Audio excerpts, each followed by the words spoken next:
Hello दोस्तों, कैसे हैं आप। आज बड़ा ही सुंदर दिन है। 27 फरवरी। आज ही के दिन हमारे वीर सपूत चंद्रशेखर आज़ाद ने अपने अपने प्राण न्यौछावर कर दिए हमारे देश की आज़ादी के लिए, हमारे देश के लिए। एक ऐसा व्यक्तित्व जो निडरता का परिचय था, जो ब्रिटिश पुलिस के हाथ कभी जीवित न आ सका, उनकी बात मैं करूंगा आज। चंद्रशेखर आज़ाद, जिन्होंने जीवन भर, जीवन के वसंत तो उन्होंने कम देखे, लेकिन बहादुरी का परिचय क्षण क्षण पर दिया। इनका जन्म मध्य प्रदेश के एक छोटा सा गांव है भवरा, वहाँ हुआ। इनके पिता का नाम सीताराम तिवारी, इनके बचपन का नाम चंद्रशेखर तिवारी, माँ का नाम जगरानी देवी। 1906 में इनका जन्म हुआ। हालांकि इनका ताल्लुक, इनके परिवार का ताल्लुक यूपी के उन्नाव से था, लेकिन उन्नाव में अकाल पड़ गया था तो ये भवरा मध्य प्रदेश में आ गए थे। इन्होंने बहादुरी अंग्रेज़ों को इतनी दिखाई कि अंग्रेज के जितने भी अफसर थे, अंग्रेजी सेना के, अंग्रेजी हुकूमत के, वो लोग इन्हें जिंदा पकड़ने की कोशिश करते रहे, जिंदगी भर, जीवन भर, लेकिन पकड़ने में असमर्थ रहे। और आज़ाद का कहना था कि दुश्मनों का सामना हम गोली से करेंगे, आज़ाद ही थे और आज़ाद ही रहेंगे। बहुत ही बढ़िया शब्द कहे इन्होंने, और कभी भी ये उनकी पकड़ में नहीं आई। विद्रोही बचपन से ही थे। इनका विद्रोही नेचर देखते हुए इनकी माँ ने सोचा कि इनको काशी भेज दिया जाए पढ़ने के लिए, क्योंकि ब्राह्मण परिवार से हैं, पढ़ लिख जाएगा तो कुछ बच्चा आगे कर सकेगा। लेकिन आप जैसा कि जानते हैं, 13 अप्रैल 1919 को जलियांवाला बाग हत्याकांड हुआ, और जिसमें अंग्रेजी हुकूमत ने 1600 निर्दोष लोगों की हत्या कर दी थी। तो क्रांतिकारियों का खून उबल रहा था बुरी तरह, और असहयोग आंदोलन में भाग लिया इन्होंने 1921 में नेहरू जी के साथ और गांधी जी के साथ। लेकिन पुलिस ने इन्हें पकड़ लिया तो मात्र 15 साल की उम्र में इन्होंने जो जवाब दिए, मजिस्ट्रेट ने पूछा क्या नाम है, इन्होंने कहा आज़ाद। रहते कहाँ हो, जेल खाने में।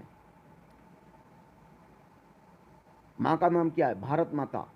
तो इस तरह के जवाब सुनकर वो लोग तिलमिला गए, और 15 कोड़े की सज़ा छोटे से बच्चे को, 15 साल के बच्चे को सुना दी गई। इनको कोड़े मारे गए, लेकिन ये मुस्कुराते रहे, हंसते रहे, और बाद में यहीं से इनका नाम आज़ाद पड़ गया। आज मुझे बड़ा गर्व हो रहा है कि मैं इनके बारे में आपसे अपनी बातें शेयर कर रहा हूँ, आज़ाद की बातें शेयर कर रहा हूँ, भारत माँ के सच्चे सपूत चंद्रशेखर आज़ाद की बातें। 1922 में इन्होंने कुछ अलग सोचा, और अपने कुछ साथियों के साथ, मन्नत नाथ, राम प्रसाद बिस्मिल, और भी बहुत सारे साथी हैं, भगत सिंह भी इनके साथी रहे हैं, और उनके साथ एक अपना ग्रुप बना लिया, एक अलग ग्रुप बना लिया, और इन्होंने एक बहुत बड़ा कांड किया जिसका नाम स्वर्णिम अक्षरों में लिखा हुआ है, काकोरी कांड। ये कांड 9 अगस्त 1925 को हुआ था, और इसमें सरकारी खजाना लूट दिया गया, और इससे अंग्रेजी हुकूमत की जड़ें हिल गईं। इसमें 17, 18, 20 जो भी थे क्रांतिकारी थे, इन्होंने पूरी चेन को रात में लूट लिया, और इसका खजाना काफ़ी बड़ी मात्रा में खजाना था, बड़ी तिजोरी थी, और लूट लिया इन्होंने, और बाद में उसको लखनऊ ले आए, और सभी लोग 47 दिन बाद पकड़े गए। लेकिन चंद्रशेखर आज़ाद पुलिस की पकड़ में नहीं आ पाए, और एक दिन ऐसा हुआ कि चाहे तो गुप्तचर की सूचना पर, या किसी भारत के दुष्ट व्यक्ति की सूचना पर, जब ये अल्फ्रेड पार्क में बैठे हुए थे अपने साथी के साथ, तो पुलिस ने इन्हें चारों ओर से घेर लिया और इन्होंने, जब उन पुलिस वालों ने इनका परिचय पूछा तो इन्होंने परिचय, दोनों लोगों ने, चंद्रशेखर आज़ाद और इनके साथी, इन्होंने परिचय गोली निकालकर, मतलब बंदूक निकालकर गोली चलाई, इस तरह परिचय दिया और जामुन के पेड़ के पीछे छुपकर इन्होंने आड़ ले ली, बचने की कोशिश की, लेकिन सामने पुलिस वाले बहुत थे और बहुत सारे पुलिस वाले होने के कारण गोलियां बहुत चल रही थीं। अंत में इनके पास जब एक गोली बची तो इन्होंने, जैसा कि कहा था कि आज़ाद ही थे आज़ाद ही रहेंगे, ये सोचते हुए वो अंतिम गोली स्वयं को मार ली और इस तरह भारत माँ की गोद में हमेशा के लिए सो गए। इनकी जितनी तारीफ की जाए कम है। मैं इनको कोटि कोटि नमन करता हूँ और चाहता हूँ कि भारत के बच्चे बच्चे को चंद्रशेखर आज़ाद की प्रेरणादायक ये कहानी पता चले और लोग इनसे कुछ प्रेरणा ले सकें और जीवन में हमें क्या करना है, हम अपना कुछ मकसद बना सकें, जैसे कि इन्होंने मकसद बनाया कि आज़ादी हमें चाहिए और हर कीमत पर चाहिए।